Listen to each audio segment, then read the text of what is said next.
IAS steel frame of India नहीं है, steel cage of India. Why? हमारे देश के जो पहले गृह मंत्री थे वल्लभ भाई पटेल जी, उन्होंने जब ब्रिटिशर्स जा रहे थे तो उन्होंने कहा कि we'll keep the civil services, क्योंकि अंग्रेजों ने बना रखी थी।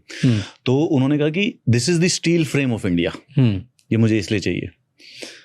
70 साल के बाद मैं कह रहा हूँ कि IAS, the bureaucracy, the IPS, they are the steel cage of India. India has been kept trapped due to these IAS and IPS. ये ब्यूरोक्रेसी ने इंडिया को ट्रैप करके रखा हुआ है।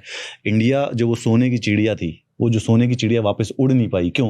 क्योंकि इसी स्टील केज के अंदर वो रह गई पिछले 70 सालों में। व्हाई डू यू से सो? क्यों बोलते हो? It's a system, the bureaucratic system that has been created step by step.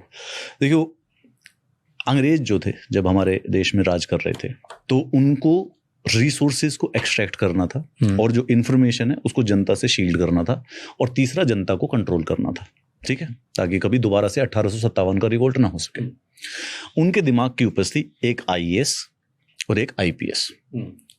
IAS का काम है कि भाई साहब जमीन को, लैंड को कंट्रोल करो, लैंड सारी मेरे पास होनी चाहिए, रेवेन्यू को कंट्रोल करो, सारे के सारे फॉरेस्ट को मैं कंट्रोल करूंगा। ठीक है, और आईपीएस का ये काम है कि जो भी आदमी ज्यादा उद्दंड मचाए, 1857 का रिवोल्ट दोबारा नहीं होना चाहिए, उसको मैं कंट्रोल करूंगा, प्रोटेस्ट नहीं होने चाहिए देश के अंदर किसी प्रकार के, लॉ एंड ऑर्डर मेंटेन करने के लिए। इसी सिस्टम को हमने अपना लिया, हम आजाद हो गए 1947 में। लेकिन ये वाला जो स्टील केज है ये एग्जैक्टली वैसा का वैसा रह गया।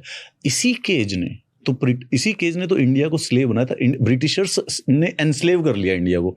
भाई कहाँ से, किस में एनस्लेव किया था? यही तो पिंजरा था आईएएस और आईपीएस का, इसके द्वारा, इसी सिस्टम के लिए। सो दे क्रिएटेड दैट सिस्टम, उन्होंने बनाया उसको इस प्रकार से।